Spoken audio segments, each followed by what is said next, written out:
गरुड़ पुराण के अनुसार ऐसे लोगों को नरक जाने से कोई बचा नहीं सकता। गरुड़ पुराण में व्यक्ति के जीवन के साथ साथ व्यक्ति की मृत्यु के बाद क्या होता है, इन सब का जिक्र किया गया है। इसमें बताया गया है कि व्यक्ति के कर्मों के आधार पर तय किया जाता है कि उसे स्वर्ग मिलेगा या नरक। आज हम आपको बताने जा रहे हैं कैसा काम करने वाले व्यक्ति को नरक भेजा जाता है। कर्म ही मनुष्य का भाग्य तय करते हैं और इस बात का भी फैसला करते हैं कि मनुष्य की मृत्यु के बाद उसे देवलोक में स्थान मिले या फिर नरक में। कई धार्मिक ग्रंथों में इस बात का जिक्र किया गया है कि कर्म ही प्रधान है। गरुड़ पुराण के अनुसार अच्छे कर्म करने वाले को स्वर्ग और बुरे कर्म करने वाले को नरक में भेजा जाता है। ऐसे काम करने वाले को मिलता है नरक। शास्त्रों और पुराणों के मुताबिक जब मनुष्य की मृत्यु होती है तो उसके बाद वह एक नई यात्रा प्रारंभ करता है। मनुष्य मरता है और आत्मा शरीर त्याग कर यात्रा प्रारंभ करती है, तो इस दौरान उसे 3 प्रकार के मार्ग मिलते हैं।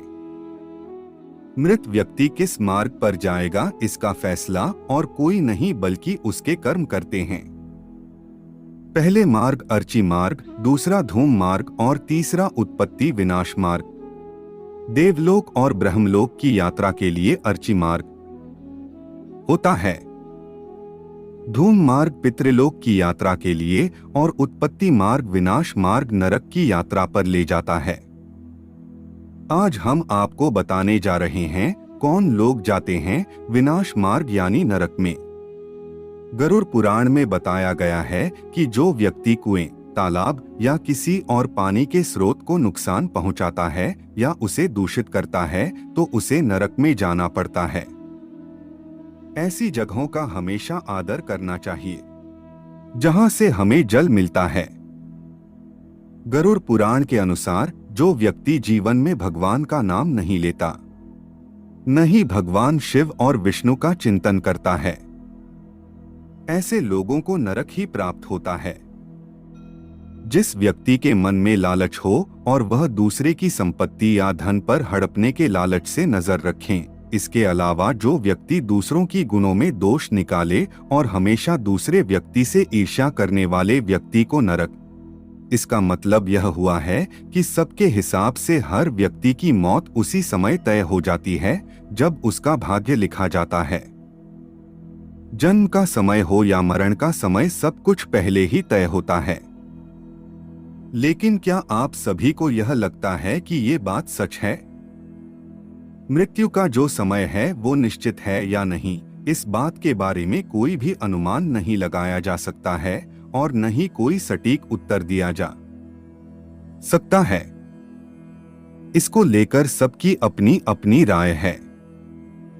लेकिन अगर हम बड़े बड़े विद्वानों की बात करें तो उनका यह मानना है कि किसी भी व्यक्ति की जो मौत का समय होता है वो निश्चित नहीं होता है। हालांकि व्यक्ति के मरने को लेकर कुछ आशंकाएं और संभावनाएं बनी रहती हैं। अब आप सबके मन में ये प्रश्न आ रहा होगा कि कैसी आशंका होती है जो यह दर्शाती है कि व्यक्ति की मृत्यु होगी आदि। तो चलिए इसके बारे में हम आपको बताते हैं। इस वीडियो में आज हम आप सभी से इसी बारे में बात करेंगे। हम आपको बताने जा रहे हैं कि व्यक्ति की मौत का जो समय होता है वो निश्चित क्यों नहीं होता है। अगर हम बात करें मृत्यु की तो हम 2 तरह की मृत्यु के बारे में जानते हैं। पहली होती है स्वाभाविक मृत्यु और दूसरी होती है अकाल मृत्यु। स्वाभाविक मृत्यु तो आज के समय में बहुत ही कम लोगों को नसीब होती है। ये ऐसी मृत्यु होती है जिसमें व्यक्ति अपनी पूरी जिंदगी जी लेता है और बिना किसी बीमारी तथा बिना किसी चोट चपेट के मर जाता है। अब सभी के मन में आ रहा होगा कि ये कैसे पता चलेगा कि किसी ने अपना जीवन पूरा जी लिया है। तो हम आप सभी को बता दें कि ऐसा कोई आंकड़ा नहीं है जिससे ये बताया जाए कि स्वाभाविक मृत्यु की क्या उम्र होनी चाहिए। लेकिन फिर भी 100 वर्ष की आयु पूरी कर लेने पर यह मान लिया जाता है कि व्यक्ति ने अपने जीवन पूरा जी लिया है। अगर हम लोग पहले का समय देखें तो पहले के लोग हैं वो सभी ज्यादातर 100 के आसपास ही अपने प्राणों को त्यागते थे, लेकिन अब मुश्किल से ही लोग 100 का आंकड़ा छू पाते हैं। इससे ये पता चलता है कि ज्यादातर लोग अकाल मृत्यु प्राप्त करते हैं। क्या व्यक्ति की मौत का समय तय होता है? बड़े बड़े पंडितों के यह मानना है कि व्यक्ति की मौत का एक निश्चित समय होता है, लेकिन ये निश्चित नहीं होता है कि किस समय में व्यक्ति की मौत होगी। या फिर यह कह लीजिए कि कोई भी यह नहीं जानता है कि किस समय या किस स्थान पर वो मौत को प्राप्त हो जाएगा। चलिए इसको हम एक उदाहरण से समझते हैं। मान लीजिए कि आपने गमले में कोई पौधा उगाया और वो एक ऐसा पौधा है जिसे आपको सीजन बदलना होगा। ऐसे में उस पौधे के बड़े होने का भी एक निश्चित समय होगा, लेकिन ये कहना मुश्किल होगा कि कौन सी तिथि को वह बड़ा होगा। उसी तरह से उसको गमले से निकालकर किसी अन्य पौधे को निकालने का भी एक निश्चित समय होगा, मगर किस समय ये किया जाएगा ये नहीं पता होता है। ऐसा ही कुछ मौत के साथ भी होता है। मौत का एक समय निश्चित होता है, मगर तिथि और समय बता पाना मुश्किल है। अब आप मान लीजिए कि जो पौधा आपने गमले में लगाया था वो कोई जानवर जैसे बकरी आदि आकर खा जाए तो ऐसे में तो वो पौधा खत्म हो जाएगा ना।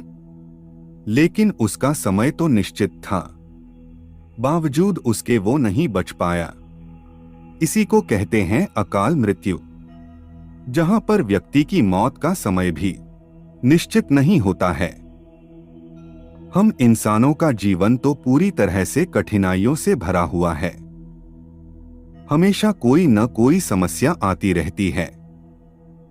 कभी कोई बीमारी तो कभी कोई बीमारी लगी ही रहती है। अगर कभी व्यक्ति को ठीक तरह से इलाज नहीं मिल पाया तो फिर उसकी मृत्यु हो जाती है। ये सब अकाल मृत्यु ही तो होती है। किसी का एक्सीडेंट हो जाना, किसी का जहर खा लेना, किसी का छत से नीचे गिर जाना आदि, ये सब अकाल मृत्यु ही होती है।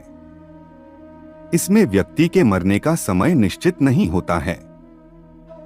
हालांकि जो आपकी कुंडली होती है उसमें ये बताया गया होता है कि आपको कब किस चीज से सावधान रहने की जरूरत होती है। लेकिन कुंडली में भी मौत के समय के बारे में कुछ नहीं कहा गया होता। अक्सर हम देखते हैं कि लोगों की आत्माएं भटकती रहती हैं। ये आत्माएं ज्यादातर कम उम्र के व्यक्तियों की होती हैं।